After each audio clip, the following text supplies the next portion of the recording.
Hello दोस्तों, स्वागत है आपका हमारे यूट्यूब चैनल पर। दोस्तों, आज हम आपको दो वीडियो दिखाएंगे और दोनों में आपको दिखाएंगे ठेकेदार का चमत्कार। देखिए, हम बार बार ठेकेदार का चमत्कार क्यों कहते हैं? क्योंकि ज़रूरी नहीं कि हर बार ठेकेदार ही गलत हो। कई बार क्या होता है कि ठेकेदार जो है कम पैसे में मिस्त्री हायर करता है, जिसके पास स्किल्स कम है, काम कम आता है और वो फिर काम को खराब करता है। इसीलिए हम लोग बार बार ठेकेदार को ही ब्लेम करते हैं कि इस तरीके की मिस्टेक ठेकेदार के द्वारा कराई जाती है, जाने में हो या अनजाने में हो। तो मैं आपको दो वीडियो दिखाऊंगा, दोनों वीडियो को अच्छे से एक्सप्लेन करूंगा कि किस तरीके की मिस्टेक ठेकेदार या मिस्त्री द्वारा साइट पर किया गया है और इसका क्या दुष्परिणाम हो सकता है। सबसे पहला वीडियो देखिए, और देखिए ये एक कॉलम है जिसमें 4 सरिया पड़ा हुआ है। 4 12 mm के सरिया पड़े हैं क्योंकि ये छोटा कंस्ट्रक्शन हो रहा है, G+1 का कंस्ट्रक्शन हो रहा है। अब देखिए, पहले तो क्या है कि इसमें 6 सरिया होना चाहिए था, पर ठीक है, अभी उसको इग्नोर करते हैं। अभी देखिए कि इसमें 4 सरिया पड़ा हुआ है और चारों सरिये का आप जो है देख सकते हैं कि कंडीशन अभी क्या है। चूंकि एक तरफ से धूप आ रही है तो प्रॉपर वीडियो नहीं दिख पा रहा है। मैं दूसरे एंगल से भी ट्राई कर रहा हूं आपको दिखाने का कि कॉलम का जो रेनफोर्समेंट है उसकी क्या दशा है। अभी जैसा आप देख सकते हैं कि कॉलम का रेनफोर्समेंट बिल्कुल टेढ़ा हो चुका है, वो भी एक नहीं, चारों के चारों। अब आप ये समझिए कि कॉलम बनाने का उद्देश्य क्या है। कॉलम में जो हम कंक्रीट डालते हैं, जो हमारा कंक्रीट है वो कंप्रेसिव स्ट्रेंथ यानी दबाव के बल को रिप्रेजेंट करता है। दबाव के बल को झेलने के लिए कंक्रीट हमारा कैपेबल है। उसमें हम तब फिर सरिया क्यों डालते हैं? सरिया डालने का मतलब होता है टेंसाइल स्ट्रेंथ को बढ़ाना। टेंसाइल मतलब लचीलापन, झुकाव, इस चीज को बढ़ाना, थोड़ा सा खींचने वाली जो प्रॉपर्टीज है वो हमारी टेंसाइल स्ट्रेंथ कहलाती है। तो टेंसाइल स्ट्रेंथ को बढ़ाने के लिए हम क्या करते हैं, कॉलम में सरिया डालते हैं। अब यहां पर आप सरिया देखिए, चारों के चारों सरिया 2 से 3 इंच तक बैंड है। तो इस बैंड वाला जो पॉइंट है हमारा, यही हमारे कॉलम का सबसे वीक पॉइंट है और यहां से हमारा कॉलम बैंड हो सकता है। क्योंकि जो हमारा जो कॉलम है उसका सरिया बिल्कुल सीधा होना चाहिए। आप एज्यूम करिए कि आप अगर सीधे हैं तो आपके सर पे जो भी वेट आता है तो आप एक लिमिट तक उसको झेल पाते हैं। लेकिन अगर आप थोड़े से बैंड और थोड़ा सा तिरछा आपको खड़ा कर दिया जाए तो आप जितना पहले लोड ले पा रहे थे उसका आप आधा भी लोड नहीं ले पाएंगे और आप गिर जाएंगे।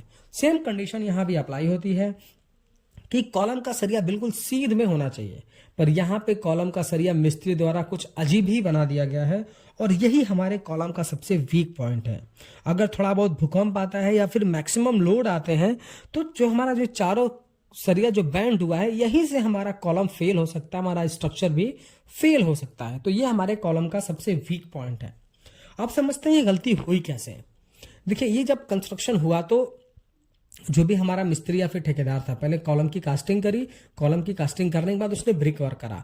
तो ब्रिक वर्क उसने पहले क्या किया कि एकदम सीलिंग के हाइट तक करने का डिसाइड किया और आगे का जो उसने भाड़ा बनाने के लिए या फिर स्कैप फोल्डिंग करने के लिए उसने चारों सरियों को चारों तरफ बैंड कर दिया और उसके ऊपर बल्ली और पटरा रख करके उसने शटरिंग करके अपना काम कर लिया। अब क्या हुआ बाद में कि जब हटाया गया तो देखा क्या गया कि हमारा जो सरिया है वो चारों तरफ से बैंड हो चुका है। अब उसको कितना भी सीधा करने का ट्राई किया जा रहा है वो सीधा नहीं हो पा रहा है। तो इस तरीके की मिस्टेक तब होती है जब हमारे पास साइट पर कम एक्सपीरियंस वाले ठेकेदार या मिस्त्री हों। अब दूसरा वीडियो देखिए। दूसरा वीडियो आपको मैं दिखा रहा हूँ जिसमें कॉलम बन करके रेडी हो गया है लगभग स्लैब की हाइट तक, और कॉलम के 4 फीट के ज्वाइंट पर देखिए क्या मिस्त्री ने कारनामा करा है। मिस्त्री ने कंक्रीट जहां पर होना चाहिए कॉलम के बीच में ईंट डाल दिया है। आपको क्लियर विजिबल हो रहा होगा।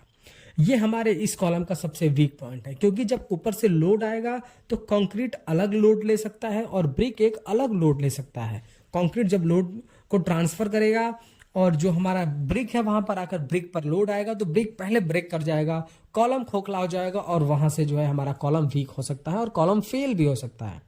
तो ये 2 वजह से होते हैं। पहला तो शटरिंग नहीं प्रॉपर किया होगा, जब कंक्रीटिंग किया होगा वहां से कंक्रीट बाहर निकल रहा होगा तो उसने ईंट डाल दिया होगा। दूसरा, उसने कंक्रीट बचाने के लिए मटेरियल बचाने के लिए वो बीच में ईंट डाल दिया हो। क्या पता बीच में और भी ईंट डाला हो। ये तो जो दिख रहा है हम सिर्फ उसको आपको अभी बता रहे हैं। तो ये हमारे कॉलम का सबसे वीक पॉइंट है।